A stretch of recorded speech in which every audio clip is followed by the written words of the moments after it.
Good morning, Chair Volendroff, members Garrett and Holmes, staff and guests. The lobbies are open and the recording has begun. Thank you, Gretchen. Good morning and welcome to the Washington State Liquor and Cannabis Board meeting for Wednesday, January 29th.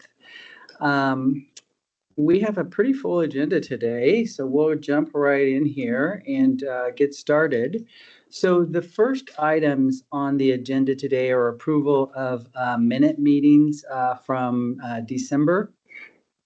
And so I'm looking for a motion for approval of minute meetings for December 13th and 17th Board Caucus and December 4th and 18th Board meeting minutes. Do I have a motion? This is Ali. I move approval of the December 13th and 17th caucus minutes and the 4th and 18th board meeting minutes. Thank you, Ollie. And Pete wasn't here at that particular time, so I'm going to second that, and those meeting minutes are approved. Okay, so we're also looking at the January 7th and 14th caucus meetings, January 15th board meeting minutes, and January 8th EMT minutes. So looking for a motion for approval. I move approval of the January 7th and 14th caucus minutes, January 15th board meeting minutes, and January the 8th EMT minutes. Okay.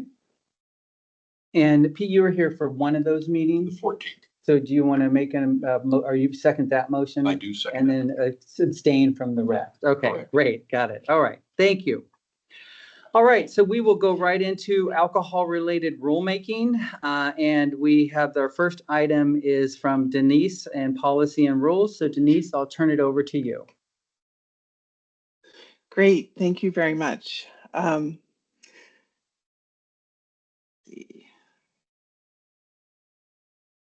Thought I had it all teed up here. Sorry about that. Yeah, good morning, Chair Volendroff and board members Holm and Garrett. This morning, the Director's Office is presenting a recommendation on a petition for rulemaking. On December 4th, Mr. Forrest Chesvick from Good Buzz Brewing Company, a mead manufacturer in Chehalis, submitted a petition for rulemaking to allow wineries, breweries, and distilleries to sample, serve, and sell bottles of their products at public and community events. As the petitioner points out, there is currently not a license for manufacturers to sell and promote their products at these type of events. Because, as I will explain more, the LCB has not historically created liquor licenses or permits without statutory direction from the legislature. The Director's Office recommends the board deny the petition for rulemaking submitted by Mr. Forrest Chesvick on December 4th, 2024. Liquor licenses, permits, and endorsements issued by LCB are described in statute, including what manufacturers are allowed to do, such as where they are allowed to sell and serve, including on their own licensed locations, additional tasting rooms, recognized farmers markets, and special permits for events not open to the public. RCW 6620010 authorizes a variety of special permits, including for wine and beer manufacturers and distilleries. As an example of a special permit added by the legislature, House Bill 2605 passed in 2016, amended RCW 6620010 to create a new special permit for beer manufacturers for tasting and selling beer at events not open to the general public. The same types of special permits for wineries and distilleries are also authorized in RCW 6620010. These special permits were put in LCB rules under WAC sections 314, 38, 080, 090, and 095 as a result. An example of a legislative bill that sought to create a new permit that didn't pass is House Bill 2274. This was introduced in the legislature in 2018. This bill proposed to remove the restriction to private events for these types of special permits for wine manufacturers only, but it did not make it out of committee and subsequently didn't pass. Another type of license similar to what the petitioner seems to be looking for is a special occasion license authorized under RCW 66-24-380. Special occasion licenses are specifically only for nonprofit organizations to sell spirits, beer, and wine by individual servings at events held on a specified date and place, such as a fundraising dinner or auction. Special occasion licenses and events are described in Chapter 314.05 WAC.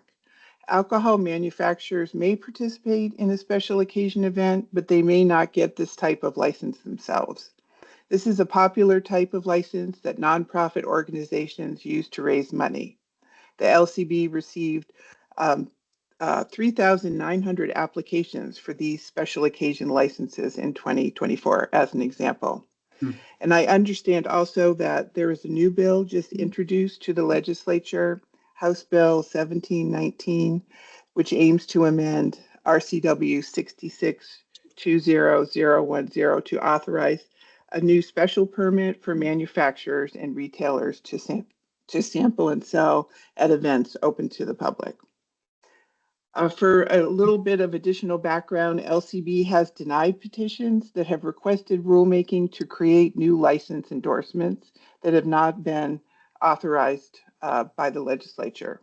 For example, the board denied a petition in December 2023 to create a beer-to-go endorsement for restaurants because the requested privilege and requested change was not authorized in statute. As mentioned yesterday, both Daniel Jacobs and I have spoken with the petitioner, and he understands that going to his legislator can be his next step if he wants to pursue this type of change. In summary, LCB has not created liquor licenses or permits and rule without statutory changes authorized by the legislature. And based on this information, the director's office recommends the board deny the petition for rulemaking submitted by Mr. Forrest Chesvick on December 4th, 2024. Thank you, and I'm happy to answer any questions. Okay, any questions? I had a question.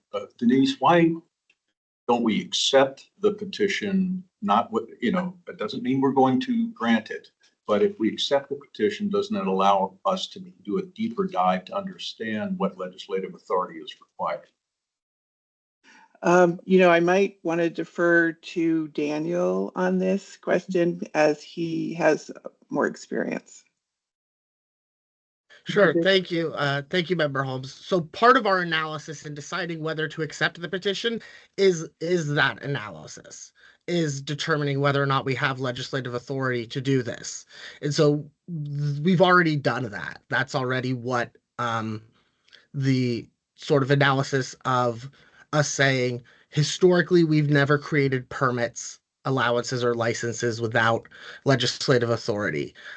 As Mark mentioned yesterday, how liquor laws have typically worked is we say we've started with the default assumption that you can't do something unless it's specifically allowed. And similarly with our rulemaking, we don't have rulemaking authority to create new permits or licenses. At the same time, it doesn't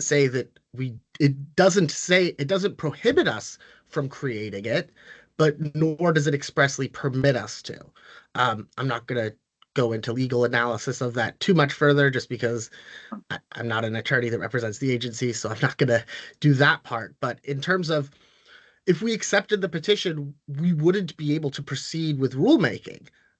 We wouldn't be able to propose rules, or even if we did, it's possible that if the rules were challenged, that we would be found to have exceeded our rulemaking authority. Okay. So that's why we're recommending denying the petition. Do you have another follow-up question? Thank you, Daniel. One follow-up, I would have, the petitioner going both routes, the LCB as well as to the legislature, would make a lot of sense. But is there any concern that we might slow up the legislative consideration of a request by accepting the petition and simply analyzing, going further with this analysis? I don't know if there's concern we'd slow it up. I do know that typically when folks go to the legislature and sort of go and propose bills, one of the first questions that the legislature will ask is, have you gone to LCB and asked them to change it in rule? And so if we haven't, the legislature might say to them, well, do a petition for rulemaking and then see what happens. Here, as Denise mentioned, I had a conversation with the petitioner back in mid-December, and I was transparent with him that I said, honestly, like historically, we don't create endorsements. I was the one who did the analysis for the petition she mentioned with the beer to go endorsement, where we said the same thing, which is, listen, if you want to add this endorsement, you've got to go to the legislature. And so part of what we're doing, and thankfully, it's during legislative session right now. And as Denise mentioned, a bill was just dropped this morning. I don't think Mark's had time to look at it or any of us here have, but the bill language looks to be fairly similar to what this request is. I don't know that this is that bill, but it's entirely possible that this is that bill language is already dropped. And so while we wouldn't gum up the process, leaving aside the fact that we had to respond in 60 days and our 60-day deadline is almost up, we don't want to give the false impression that we might be able to do this in rule, because that could dissuade the legislature from taking action, when really we haven't just gone off and created our own licenses historically. While nobody says we can't, we haven't done it, and we're wary to do that without legislative direction, as Denise said. So I hope that answers your question, but I'm happy to go into more detail if needed. Thank you. Thank you, Daniel. Any further questions? Okay, I appreciate, it's nice to have a new board member with a new perspective and asking good questions. So thank you for that. I think it is important that we stick with our precedents and that we don't issue licenses, and that is the role of the legislature. I also want to thank you, Denise, for the work that you've done, and Daniel, for working with the individual who submitted this petition and helping direct them to where they can work towards achieving their intended goal. Okay, so do I have a motion to accept the recommendations of staff that we deny the petition?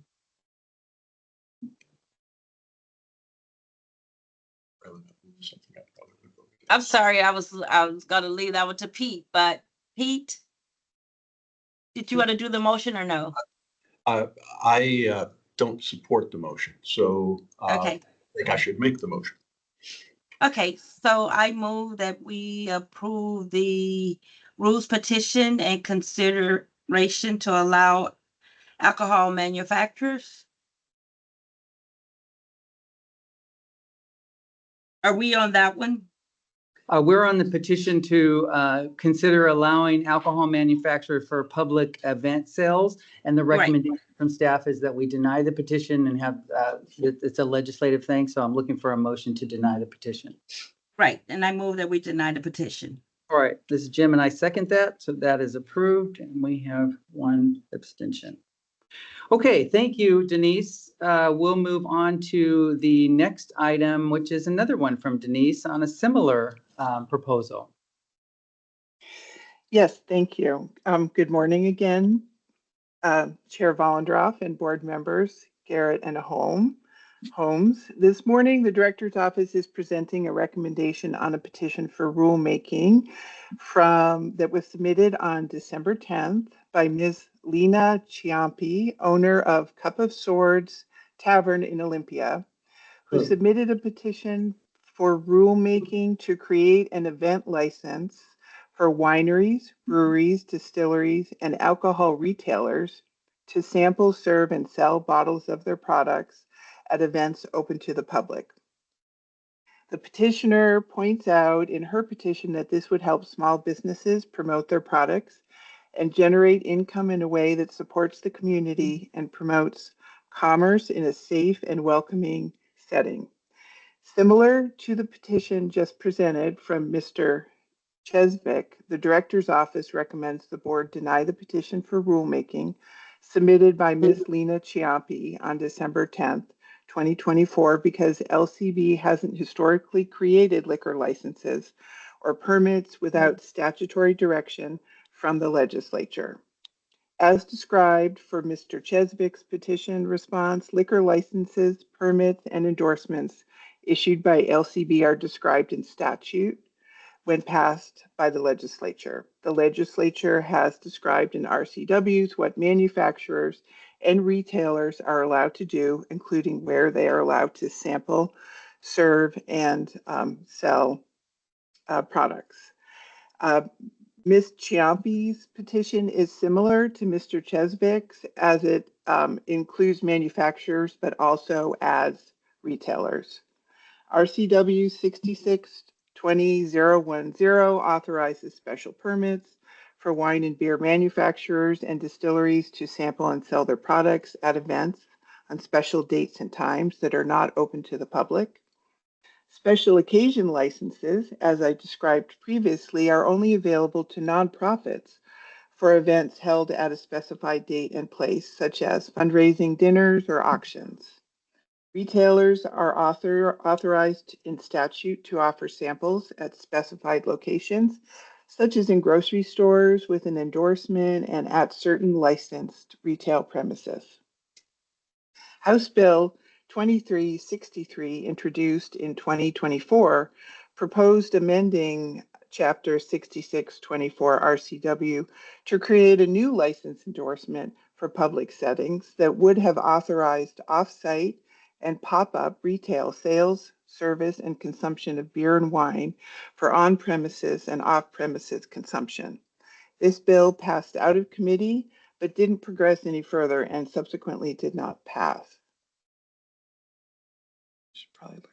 As mentioned earlier, LCB has denied petitions that have requested rulemaking to create new liquor license endorsements that didn't have statutes in place as passed by the legislature. Based on this information, the Director's Office recommends the Board deny the petition for rulemaking submitted by Ms. Lena Ciampi on December 10th, 2024. Thank you again, and I'm happy to answer any questions. Okay, I think it's very similar to the last one, but open it up for any questions. This is Ali. Was this talked about? I missed caucus yesterday. Was this presented to the board at caucus yesterday? Yes. Okay, so it was vetted at caucus. Mhm. Okay, all right. Okay, so I move. Did you want to call it? Yeah, I'm looking for a motion to accept the staff recommendations on this particular item B. I move that we accept the staff recommendation to deny the petition. Okay, and Pete?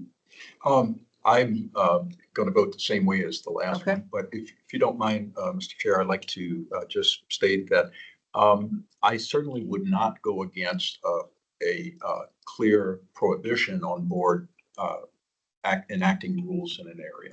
We certainly shouldn't do it where we're precluded. I'm interested, though, in knowing the extent of our authority in the absence of a prohibition.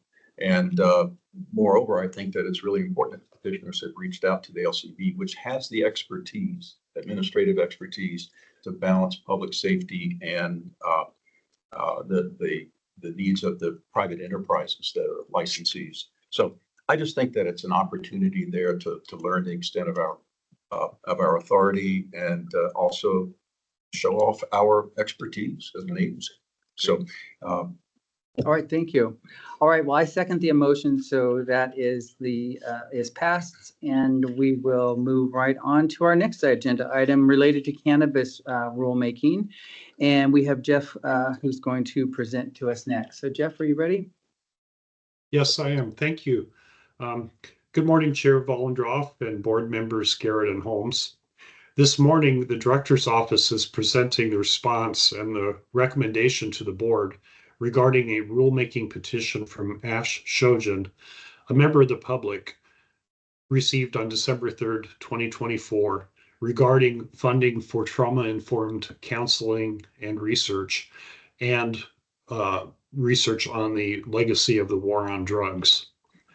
The petition requests creation of a new rule in Chapter 314.55 WAC that would allocate revenue from the state cannabis account to provide counseling and research on the effects of past cannabis criminalization and the legacy of the war on drugs.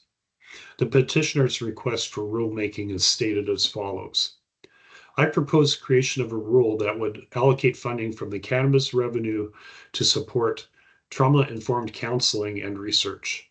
This initiative would provide critical mental health resources for both individuals disproportionately affected by past cannabis criminalization and LCB staff who often bear the brunt of emotionally charged interactions. It would also fund research to better understand the long-term effects of systemic racism and the war on drugs, enabling us to develop more effective policies moving forward. The petitioner also adds, I believe this proposal aligns with the LCB's mission to foster a safe, fair, and equitable cannabis industry. I would greatly appreciate your guidance on how to formally propose this initiative and move it into the rulemaking process. I am happy to meet with you or your team to discuss this further and to present my ideas at an upcoming meeting if appropriate.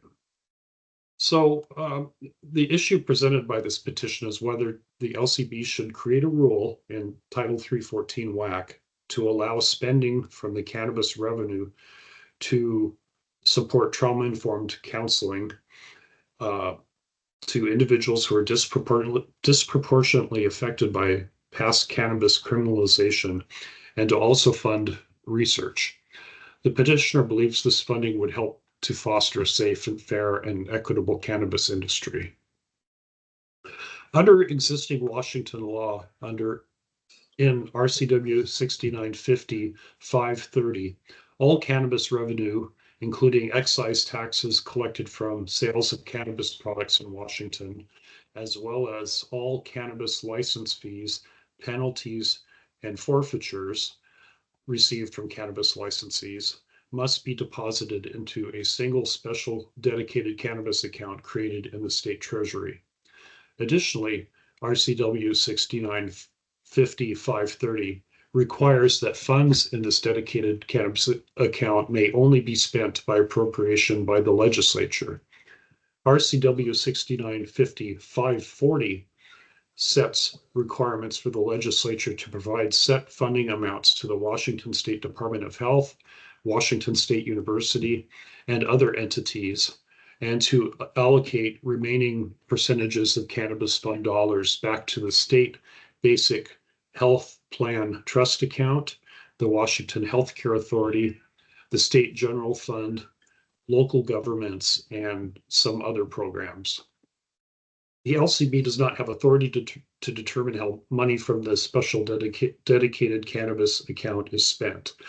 Therefore, in order for the petitioner's request to be accomplished, they should direct their request to the legislature during this current legislative session. And I will say as an aside that we heard from the petitioner this morning, and they understand the inability that the LCB has to allocate funding, but I'm hoping that they will consider contacting the legislature.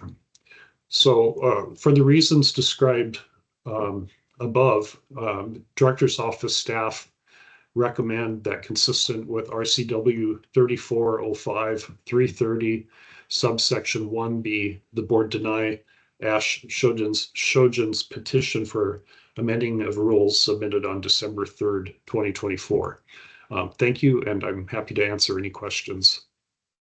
Thank you, Jeff. I believe strongly in trauma-informed care. I think trauma-informed policymaking is actually important.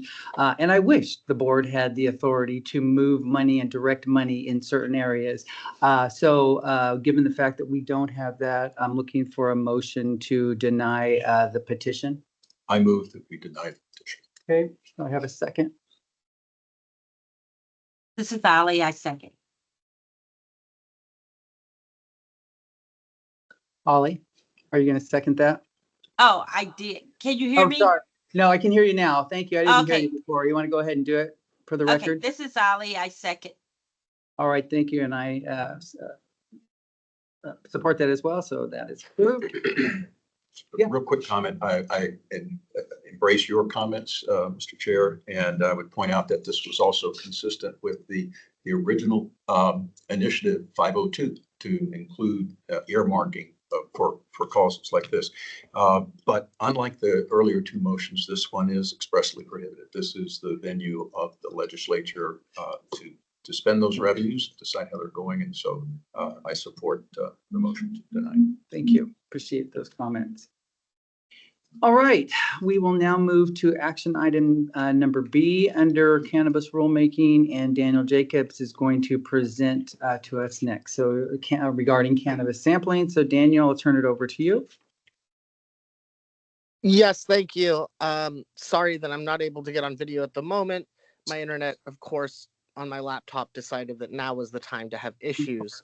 Can you hear me okay, though? We can hear you fine. Thank you. All right, perfect. So I'll just pull this up and hopefully I'll be able to get back on video here in just a moment. Good morning, Chair Vollendroff, members Garrett and Holmes. This morning, I'm here on behalf of the Director's Office to request approval of a supplemental CR 102 on cannabis sample rulemaking to amend WAC 314-55096. If approved, there will be a public comment period open until March 12th, when we plan to hold a public hearing on the proposed rules. Assuming the public hearing doesn't identify any reason to substantially alter the proposed rules, the final rules will be requested for approval during the March 26th board meeting and will be effective on April 26th.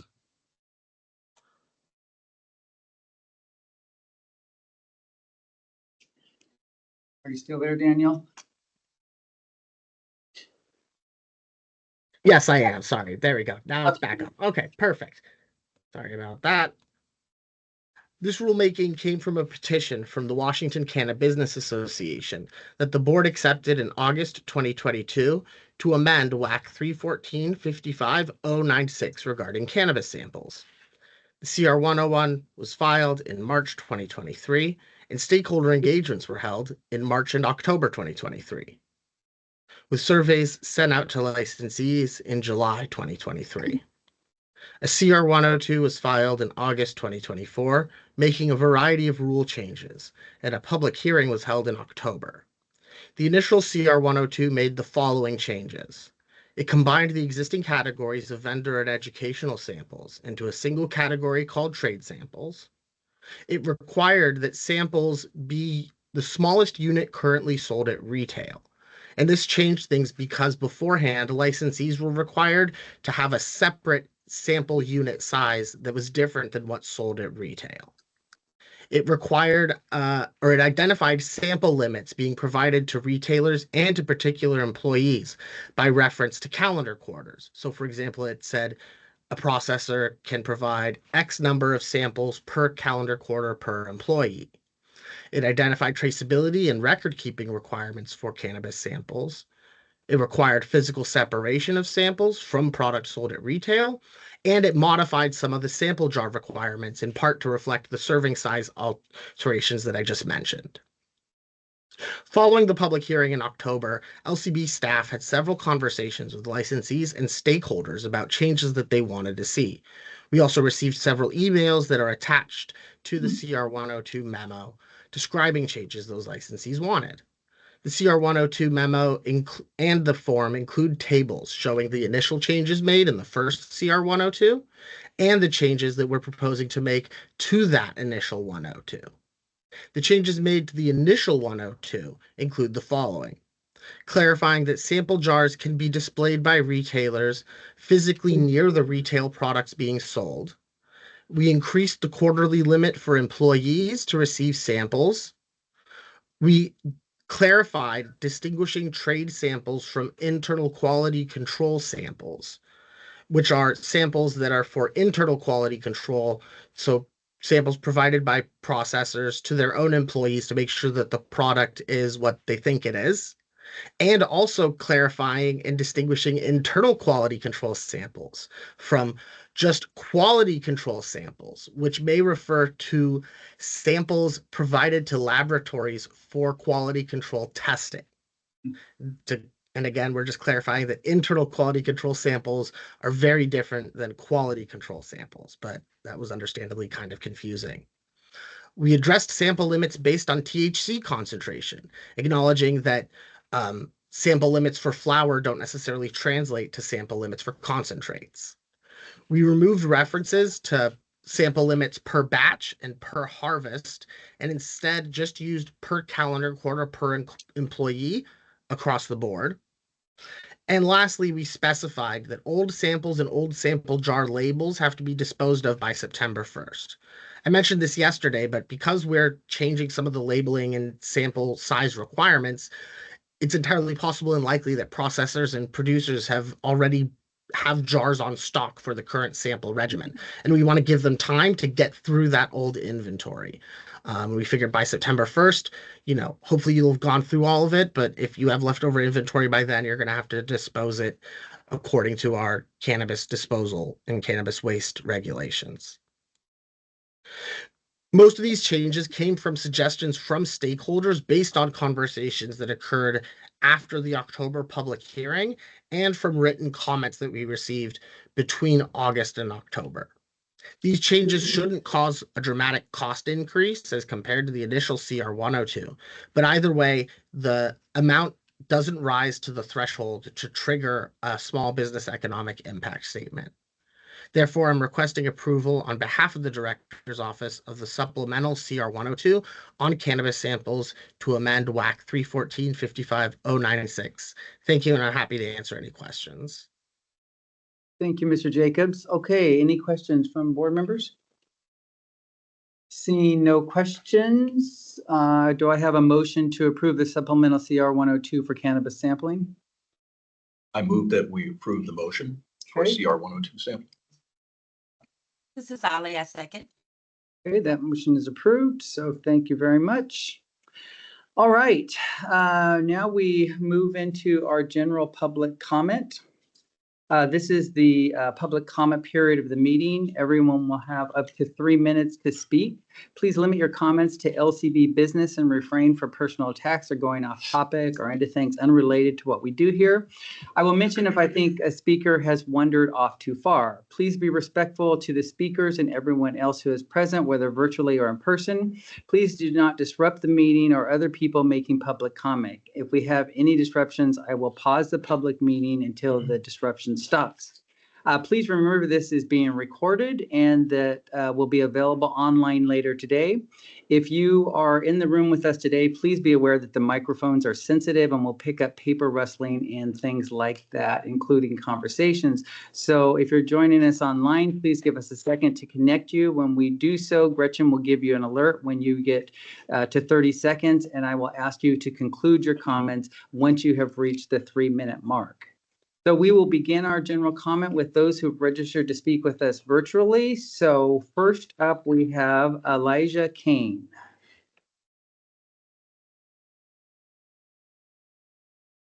Hey, Elijah, you should be good to go.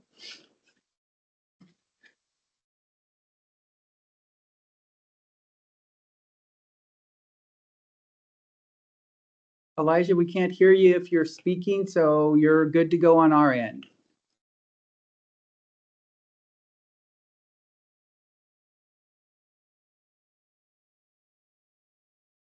Can you hear me now? Yes, we can hear you. Thank you. You're good to go. Yes. Hello, my name is Elijah Kane Sr. Is it true that the LCB issued a license to white people that did not qualify for cannabis and denied black people license that were more qualified in 2015? We like to thank the Black Excellent Cannabis, and how do we join Black Excellent Cannabis and cannabis?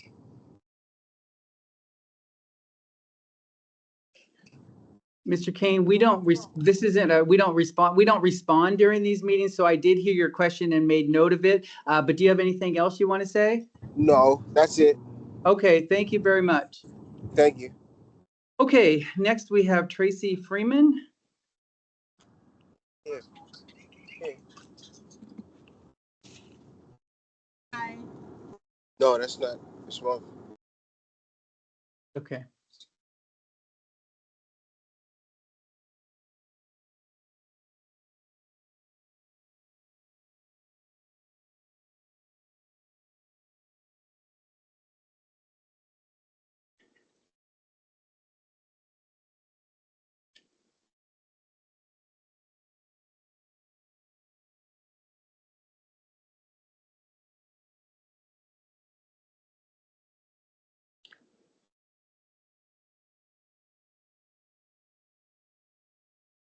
Bear with us while we find Tracy and Elijah.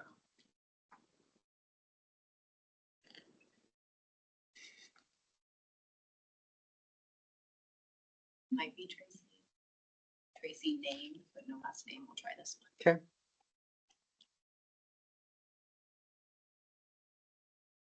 Okay, Tracy, you should be able to go. Is this Tracy Freeman? Just clarifying.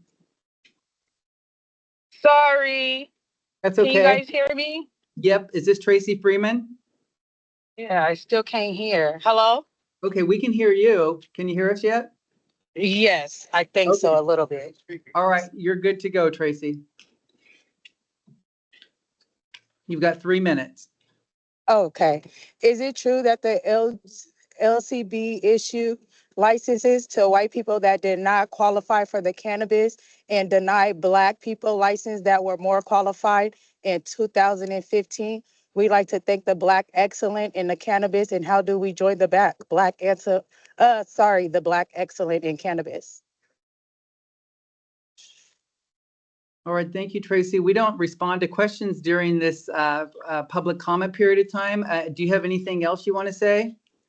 No, thank you. Thank you. Appreciate your time. And noted your question. Okay, so next up we have Paul Bryce.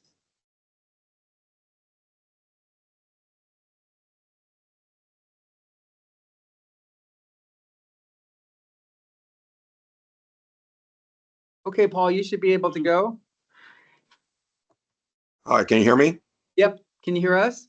Yes. All Okay, right. hi. Morning. Hello, Chair Vondoff, members of the board, Paul Bryce, retailer, Happy Trees. First, I just want to comment, Jeff Kildall's about having more research for trauma-informed counseling. Like, we already did this for the last 5 years. We know most harmed, most affected was the Black minority. To now spend the dollars to research something that, what is the plan? You're going to now give them something outside of licenses to do this work now for something that we spent so much time and we can't discuss or give it to the most harmed, most affected seems absolutely ludicrous to spend more money to then know what we're going to find as the answer, to sit there and act like we still don't know what the answer is. But I more so want to speak about the next round of licensing that's going to be going out. Knowing how we have a big majority of the winners be conglomerates, multiple people who apply together. To have someone, a sole proprietor, a single person, to score so high, but then to go and have to then find a couple just fake, felonious partnerships just to pad the points like a lot of people did, just to abuse it, knowing next round you're going to eliminate having cities or different counties to apply to where it's all one. So you're going to have the groups that had 70 people apply, 100 people apply across the board, but now just fall under one place to pick for. And then we all know, without finding a sole proprietor, the most deserving, clearly the person who had all those points by themselves was most harmed, most affected. Again, to find this fake ownership to bring this in seems completely preposterous to know. And I'm hoping, from what I've been reading, that we are going to do some looks into seeing what the success for this program, or even people who got these licenses. But to know that it was already abused the way, to sit there and talk about we're still trying to find most harmed, most affected, but can't do nothing for them or talk about them because we're afraid of a lawsuit, that clearly there's so many lawsuits, is completely preposterous. Again, most harm, most affected is the Black community. Paul, you have 30 seconds. A sole proprietor absolutely should have more significance than just finding people that you're going to add to your thing. I'm already seeing people getting removed off of these lists. It's quietly being done, but people are already being removed off these ownerships because they were just fake in the very beginning. And then, outside of that, I don't want to get into anything else. I mean, keep saying the same thing. Hopefully, it does sound like something's being looked into, hoping to see some success of where these licenses are going. Paul, that's your time. Round. Thank you for your time. Thank you, Paul. Appreciate it. All right. So that concludes the virtual registrants. And so we'll transition to in-person testimony. And so first up is Christopher King.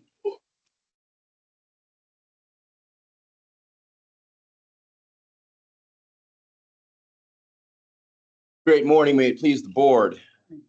I'd like to take a moment of silence to welcome in our newest member, Pete Holmes.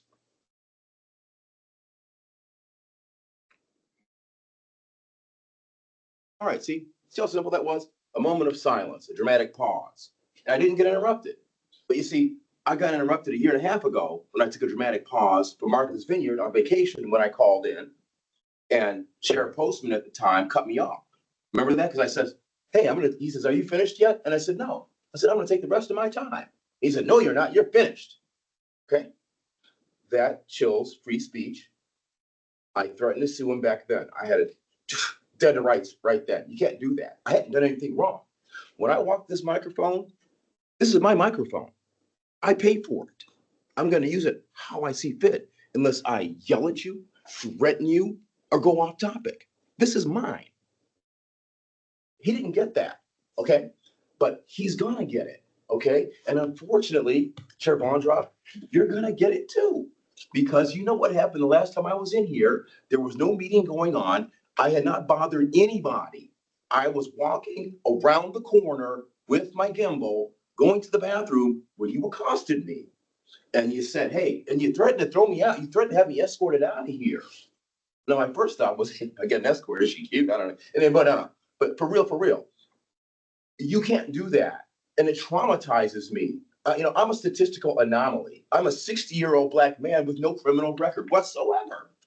And you're talking about having me escorted out of somewhere, man. Okay? I'm a lawyer. I'm a journalist. I don't get escorted out of places. No, it doesn't happen that way. And it was completely unnecessary. The meeting hadn't started. And so, yeah, and then Attorney Patel was there. And, he turned until you start the meeting, but there was, that's all ridiculous. He's complicit in the whole thing. And so at this point, and you say you don't answer questions, but, yeah, you will interrupt people. I remember Mike Asai, when we get into this litigation, okay? When we get into that, we're going to see where Mike Asai, he will interject. People on the board will interject when they don't like what is being said from Black and brown mouths. And I'm going to argue, as I do, that the whole 3-minute rule from 4 minutes is to diminish Black and brown voices, because we're the ones that are most vociferous coming to you now. We just heard it. Okay. Christopher, you have 30 seconds. Thank you. So, there's some problems ahead. And I'm going to call my lawyer. He's an ACLU director in Wisconsin. He's probably got a helicopter in. So it won't just be me on this lawsuit. Okay. It's very serious, guys. So I'm going to leave you a courtesy copy of it, and I'll see you in court. Probably file it in a couple of weeks. All right. Thank you, Mr. King. Yep. Anything else? No, I'm good to go. All right. Thank you. Yep. All right. Next up, we have Micah Sherman.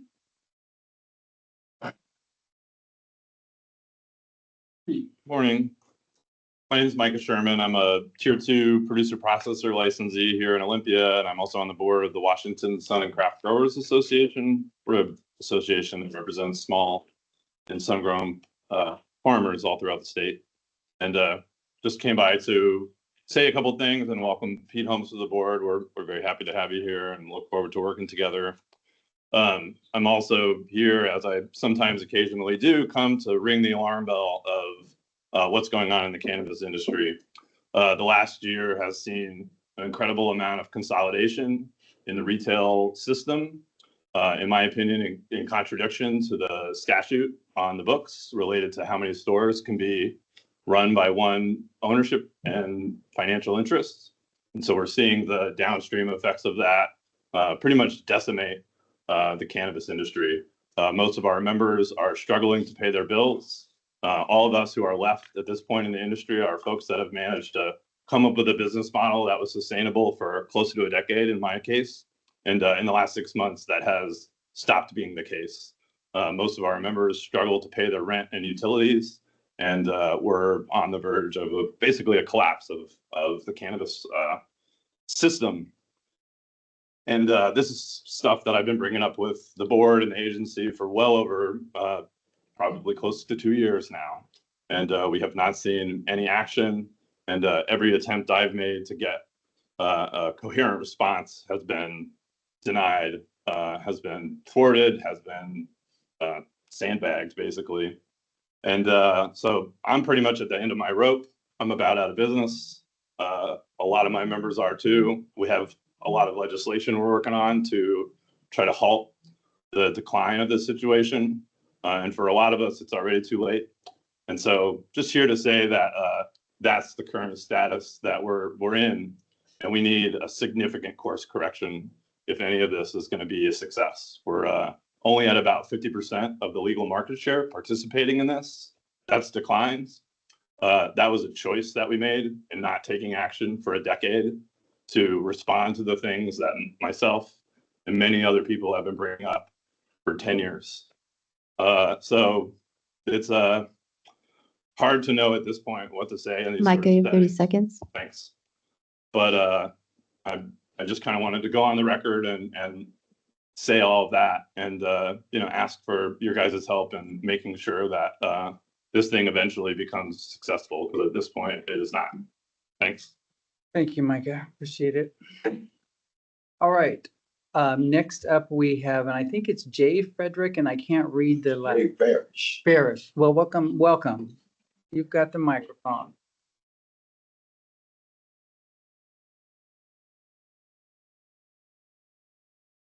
Respectfully to the board and members, my name is Jay Farish Oba, affectionately called Papa John. I was denied my license in 2015. I received the license, then they took it back. Regulated me down to from a 1 priority to a 3 priority. Yet my license was good enough for another individual, white individual, to present them same qualifications and get a license. So I want to preface that with this. When I was in the service, I was in the 101st Airborne Division. Out of 450 students, I was voted the top student. A Sergeant Reynolds, a white boy, came to me and he said, "King, come here." I said, "What you want?" He said, "You've been elected the top student in the jump school class of 450 people, and you're going to get a trophy so high." I said, "Oh man." And tears started streaming down his eyes, and he said, "But you're not getting it."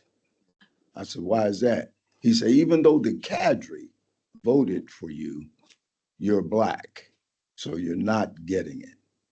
So I preface that with the same situation here.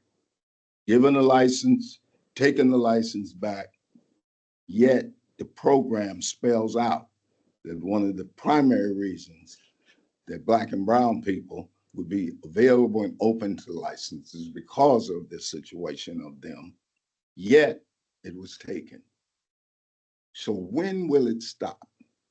I'm 85 years old, probably got 1 to 10 years or whatever to live. This racism has been it's just been too deep all my life.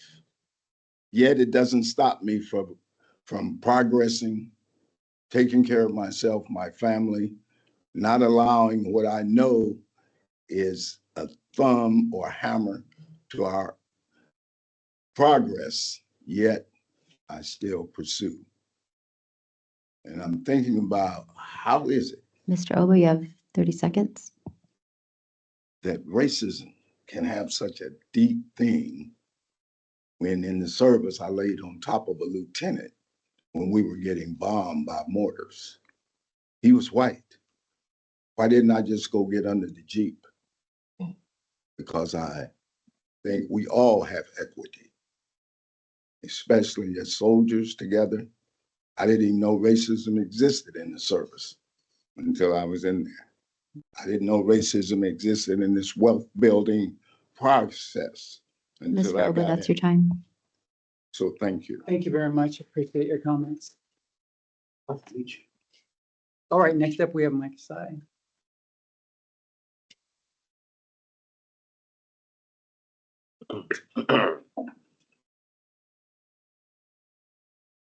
Good morning, Chair Valendroff, Board Member Garrett, and Board Member Holmes. My name is Mike Asai, Vice President of Black Excellence in Cannabis and also founder of Emerald City Collective. We at Black Excellence in Cannabis, we congratulate you, Mr. Holmes, as the newest board member. Pete, if I can call you Pete, your contributions to the city of Seattle's cannabis reform, it deserves recognition. As Seattle City Attorney, you're a pioneer. One of the first in the nation to stop prosecuting cannabis back in 2010. That decision not only changed lives, but it also set a precedent for justice, one that many other cities and states would later follow. Like you, Mr. Holmes, I too am a pioneer. In 2010, I founded the first downtown Seattle medical cannabis dispensary, Emerald City Collective, and became the second Black-owned medical cannabis dispensary in Washington State.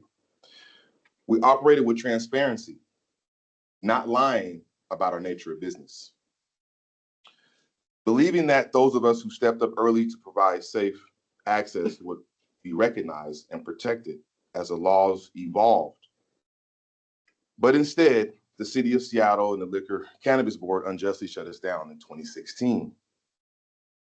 Pete, you were part of Ordinance 123661, signed July 2011 by former City of Seattle Mayor Mike McGinn.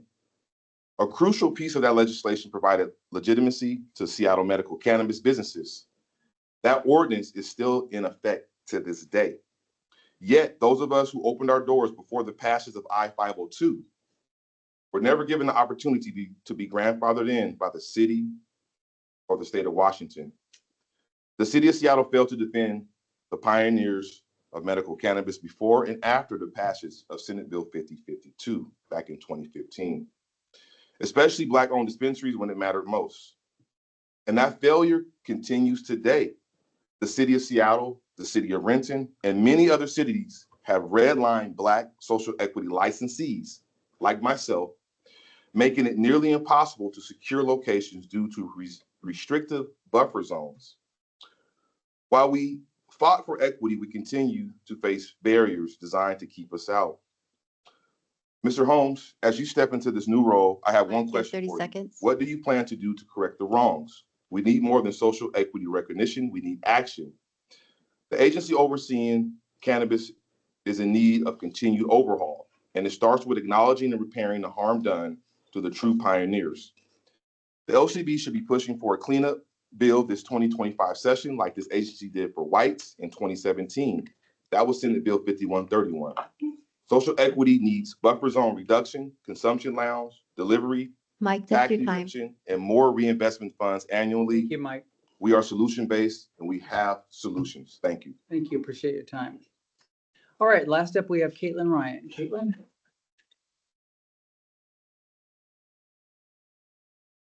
Morning. My name is Caitlin Ryan, and I'm the Executive Director for the Cannabis Alliance. We're the largest industry association here in Washington State.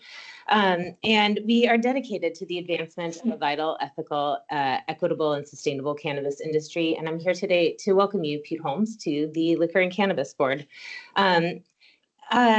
We over the years have a lot of history together. Specifically, we know that you have been at the forefront of critical conversations about cannabis regulation, social justice, and market normalization, both here in Washington and beyond. Your career has demonstrated a lifelong commitment to justice, transparency, and thoughtful leadership. And your work in bringing perspectives, even among opposing stakeholders, will help address the significant challenges in the cannabis industry. I want to echo everything that has been said here. There's a lot of work in front of us, so thank you for joining the fray. As we navigate the complexities of federal legalization involving regulations, the need for balanced oversight, your historical knowledge and nuanced understanding of the industry, I think, will be instrumental. We look forward with you. We look forward to working with you to support a sustainable cannabis market, something that we are still trying to attain. And just in general, on behalf of the Cannabis Alliance, we welcome you to this position. Thank you, Caitlin. Yeah, thank you. All right, with that, that concludes our agenda. And so I will adjourn the meeting. Thank you very much. That's fine, good job. But otherwise.